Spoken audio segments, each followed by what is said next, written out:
As an IITian बोल रहा हूँ, इस वीडियो को देखे बिना ड्रॉप लेने की सोचना भी मत, वरना शायद तुम्हारा हाल मेरे उन दोस्तों की तरह ही हो जिन्होंने एक साल का पूरा ड्रॉप लिया था, लेकिन उनकी परफॉर्मेंस में कुछ भी फर्क नहीं आया। एंड इवन कुछ दोस्तों की परफॉर्मेंस तो और गिर गई और उन्हें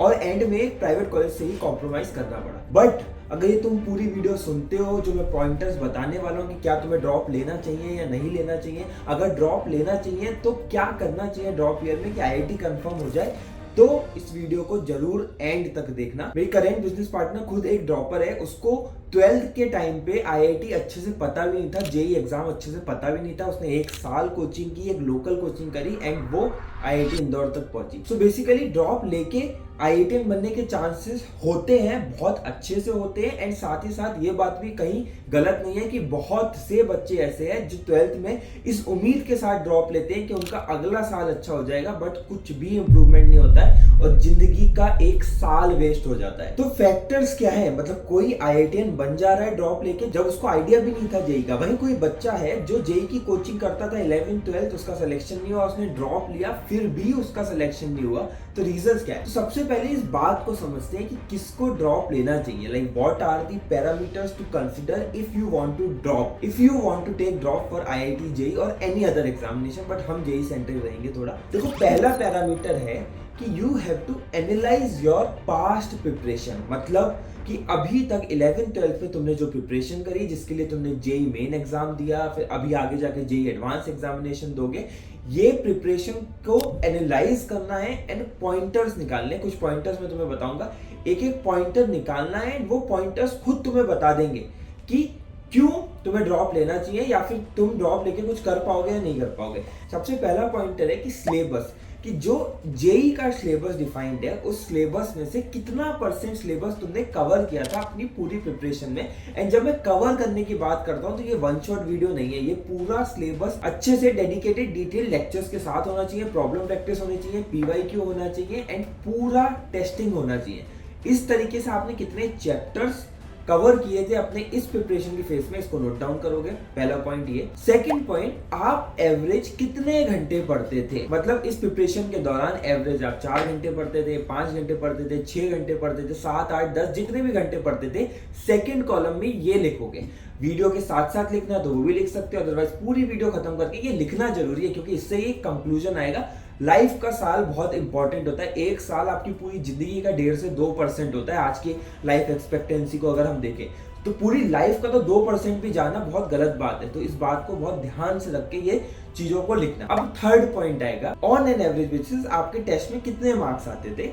एंड इसके अगला पॉइंट ऑब्वियसली है कि आपकी इन एग्जामिनेशंस में कितने मार्क्स आए। ठीक है, कि मेरे जेई मेंस के टेस्ट में जितने भी मार्क्स आते थे वो लगभग 170 के अराउंड आते थे। मेरे जेई मेन एक्चुअल एग्जाम में जो मार्क्स आए वो आए 130।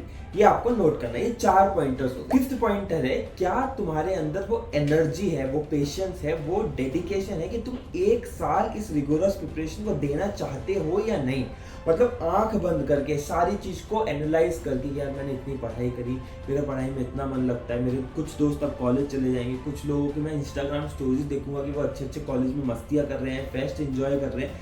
क्या इन सब फेज में, इन सब प्रेशर में मैं अभी भी जेई एग्जाम के लिए लग के बैठ पाऊंगा?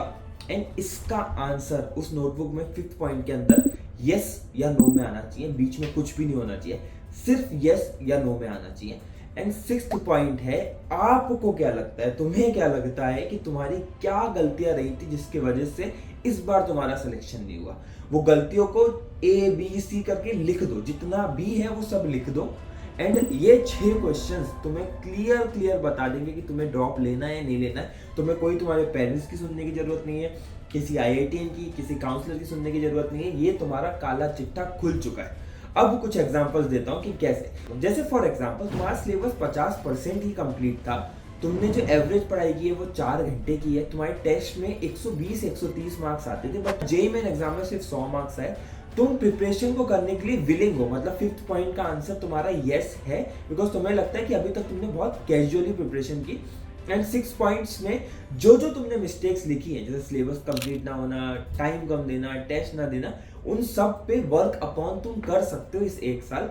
तो क्लियर कट यस है कि तुम्हें ड्रॉप लेना चाहिए बिकॉज अगर 50% सिलेबस से तुमने 100 मार्क्स लेके आए हैं तो 100% सिलेबस करने से तुम 170-180 मार्क्स लेके आ सकते हो अगर अपना टाइम डबल करोगे।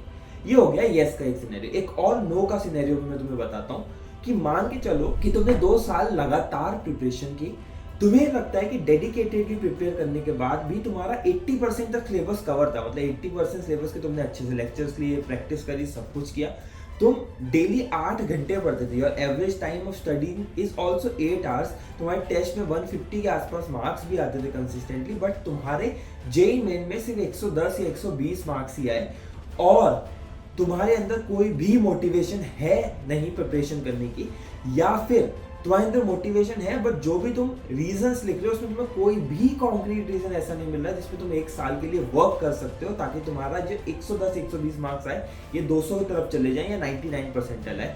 ये क्लियर कट आंसर देता है कि तुमने मेहनत करी, तुम आईआईटी शायद डिजर्व भी करते हो बट समहाउ तुम इसके लिए शायद नहीं बने हो। इसलिए एक साल अपना लाइफ का मत बर्बाद करो, अपनी इस मेहनत को किसी एक अच्छे कॉलेज के लिए लगाओ एंड अपनी नेक्स्ट फेज ऑफ लाइफ को बिगिन करो। तो ये नो का एक सिनेरियो होगा। जब ये तुम क्वेश्चन प्लॉट करोगे, जब ये 6 चीजें प्लॉट करोगे तो इससे हमेशा तुम्हें एक आइडिया मिल जाएगा कि तुम्हें ड्रॉप लेना चाहिए नहीं लेना चाहिए, बट शिद्दत से कर देना। अभी कमेंट में लिख के मुझे बोलो भी कि I will plot these pointers and फिर उसके बाद ये भी कमेंट सेक्शन में जरूर बताना कि तुम ड्रॉप ले रहे हो या नहीं ले रहे हो। ये फर्स्ट पार्ट हो गया अपनी वीडियो का जहां हमने बात की कि किसको ड्रॉप लेना चाहिए, किसको ड्रॉप नहीं लेना चाहिए एंड फालतू की बकवास की जगह हमने सिर्फ 6 पॉइंटर में अपनी ड्रॉप की स्ट्रेटेजी बता दी कि ड्रॉप लेना चाहिए नहीं लेना चाहिए। अब बात आती है कि ड्रॉप अगर हमने ले लिया तो हमें क्या करना चाहिए। देखो सबसे पहला पॉइंट है स्टार्ट अर्ली। अगर तुम्हें लगता है कि तुम्हारी जेई मेन की परफॉर्मेंस बहुत पुअर हुई है, स्पेसिफिकली अगर 150 या फिर 120 से कम मार्क्स आए हैं, डोंट वेट। अगर ड्रॉप लेना क्लियर है और साथ ही साथ जेई मेन अप्रैल अटेम्प्ट में भी बेकार स्कोर आ गया, straight away start your JEE preparation.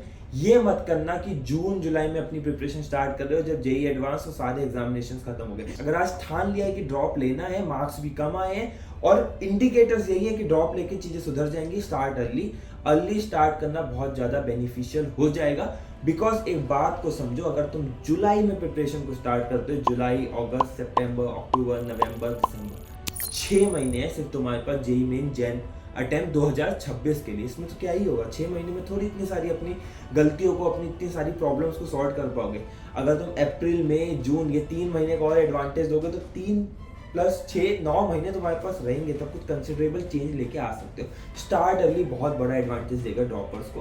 April attempt के बाद जल्दी स्टार्ट कर दो। Number 2, work on your mistakes. मतलब तुमने ये जो 6 पॉइंटर्स में जो लास्ट 6 पॉइंटर्स में मिस्टेक निकाल के लाइन थी, अब उसके तुम्हें सॉल्यूशंस प्लॉट डाउन करने। जैसे अगर टाइम तुमने कम दिया तुम्हारी प्रिपरेशन को, तो अब तुम्हें एक नया टाइम टेबल बनाना है जहां पे इंश्योर हो कि 8 से 10 घंटे की पढ़ाई हो ही रही हो। अगर कोचिंग भी जा रहे हो तब भी सेल्फ स्टडी का जो स्लॉट है वो 6 घंटे का तो मिनिमम होना ही चाहिए। अगर एक परफेक्ट ड्रॉप टाइम टेबल चाहिए तो भी मुझे कमेंट में बता सकते हो। मैं एक ड्रॉपर्स के लिए एक्सक्लूसिव टाइम टेबल बता दूंगा जिसमें मैं कोचिंग को भी कंसिडर कर लूंगा।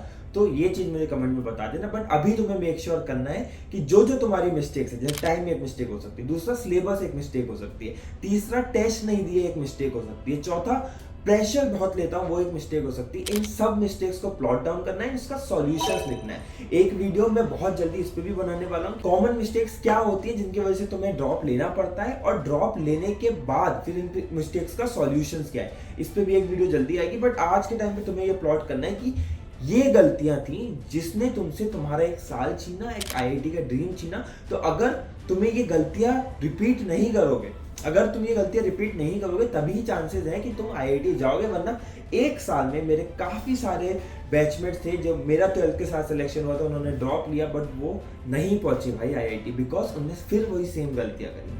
तो तुम्हें भी वो गलतियां अगर तुम रिपीट करोगे, अगर तुम इस 2 साल के फेस में भी 4 घंटे ही पढ़ते थे, ड्रॉप ईयर में भी 4 घंटे पढ़े, तो भाई मैं लिख के दे सकता हूँ तुम्हारी परसेंटाइल, तुम्हारे मार्क्स इंप्रूव नहीं होंगे, सिर्फ 1 साल जाएगा और कुछ नहीं होगा। अब थर्ड पॉइंट पे आते हैं, you have to choose the right coaching. अगर तुम अभी तक भी कोचिंग लेते थे तो तुम्हें पता ही है कि भाई कौन सी कोचिंग अच्छी थी, कौन सी बेकार थी, तुम्हारी करंट कोचिंग में क्या क्या कमियां थी। राइट कोचिंग जरूर चूज करना, इसमें बिल्कुल भी गलती मत करना कि किसी भी कोचिंग से सिलेक्शन होगा, अगर किसी भी से भी हो जाता तो तुम्हारे इस बार क्यों नहीं होगा। राइट कोचिंग सिलेक्शन बहुत जरूरी है। ऑनलाइन पढ़ना है, ऑफलाइन पढ़ना है, कहाँ पे कौन से सब्जेक्ट्स तुम्हारे वीक रहे, उन वीक सब्जेक्ट्स के लिए तुम्हारी नई कोचिंग में कौन सी फैकल्टी बार बार चेंज होती रहती है, ये परमानेंट रहती है, सारी चीज़ों को फोकस करना पड़ेगा, but coaching is very important. And fourth point है योर टाइमलीनेस और your timing for the drop year. अगर ड्रॉप ईयर में मान के चल रहा हूँ तुम अप्रैल में स्टार्ट करते हो या मई में स्टार्ट करते हो, तो तुम्हारा सिलेबस खत्म हो जाना चाहिए सितंबर एंड या फिर अक्टूबर तक तो हो ही जाना चाहिए, ताकि रिवीजन का एक स्लॉट मिले। एक तो पहली बात 2 साल का सिलेबस इतने कम टाइम में कवर करना है, बट फिर उसके बाद अगर सिलेबस एक ही बार कवर हुआ तो तुम्हारी प्रैक्टिस अच्छी नहीं हो पाएगी, रिविजन्स नहीं हो पाएंगी, बिकॉज एटलीस्ट 2 महीने तो चाहिए 2 और रिविजन करने के लिए। प्लस टेस्ट बहुत अच्छे से देना है, एक भी टेस्ट मिस नहीं करना है। आज से जब से भी तुम अपनी प्रिपरेशन स्टार्ट करोगे, वीक का एक टेस्ट मैंडेटरी है, और जेईई एडवांस का महीने में एक टेस्ट या फिर हर 15 दिन में एक टेस्ट देना बहुत ज़्यादा जरूरी है। बिकॉज तुम में से बहुत सारे बच्चे होंगे जिनके अभी भी टेस्ट में 150, 160, 170 मार्क्स आए होंगे, बट जेईई मेन में वो 100 के आसपास अटक गए होंगे। मतलब तुमने भाई प्रेशर लिया है। टेस्ट देने पे एक वीडियो मैंने बहुत पहले बनाई थी, वो वीडियो का लिंक मैं डिस्क्रिप्शन में डाल दूंगा, वरना चैनल पे जाकर चेक कर लेना। बट टेस्ट देना बहुत इंपॉर्टेंट है, टाइम करना ड्रॉप ईयर को बहुत इंपॉर्टेंट है। अगर ये सारी चीज़ें कर लेते हो, दैट इज जल्दी स्टार्ट कर लेते हो, अपने टाइम को अच्छे से मैनेज करते हो, अपनी राइट कोचिंग चूज करते हो, एंड अपना सिलेबस कंप्लीशन और बैकलॉग्स को बचा लेते हो, तो ड्रॉप ईयर में सिलेक्शन पॉसिबल है। अगर इन स्ट्रेटेजीज को अपनाते हो तो बहुत ज़्यादा पॉसिबिलिटी है कि ड्रॉप ईयर में बहुत अच्छी रैंक लेके आओगे। पहली बात अपने दिमाग से हमेशा निकाल देना कि ड्रॉपर्स लूजर्स होते हैं या ड्रॉपर्स हमेशा लास्ट की रैंक लेके आते हैं या ड्रॉपर्स की प्रोबेबिलिटी बहुत कम होती है। ऐसा बिल्कुल नहीं है। मैं आज लिख के देता हूँ कि जेईई का जो सिलेबस है वो 1 साल में करने लायक है, तुम बहुत आराम से कर सकते हो। बहुत सारे लिविंग एग्जाम्पल्स हैं जिनने ड्रॉप लेके बहुत अच्छी रैंक लाई है, बहुत अच्छे कॉलेजेस गए हैं। तो इस बात का मोटिवेशन लेके अपना ड्रॉप ईयर स्टार्ट करो। बट अगर तुम्हें उन क्वेश्चंस का आंसर नो मिल रहा है तो प्लीज़ अपना साल बर्बाद ना करो, एक अच्छी कॉलेज जर्नी स्टार्ट करो एंड एक नया फेज ऑफ लाइफ स्टार्ट करो, वहाँ से भी सक्सेस मिल सकती है। IIT is not the only option to get successful in life. इसके अलावा अगर कंटेंट प्रैक्टिकल लगता है, अच्छा लगता है, अगर तुम्हें लगता है कि बकवास कम और ज्ञान ज़्यादा मिल रहा है जो बहुत प्रैक्टिकली इंप्लीमेंटेबल है, तो सब्सक्राइब जरूर कर लेना। इस वीडियो को भी अपने दोस्तों के साथ भी शेयर कर देना जो भी कंफ्यूज है कि ड्रॉप ले या ना ले, एंड बाकी सारा कॉन्टेंट भी चेक करते रहो।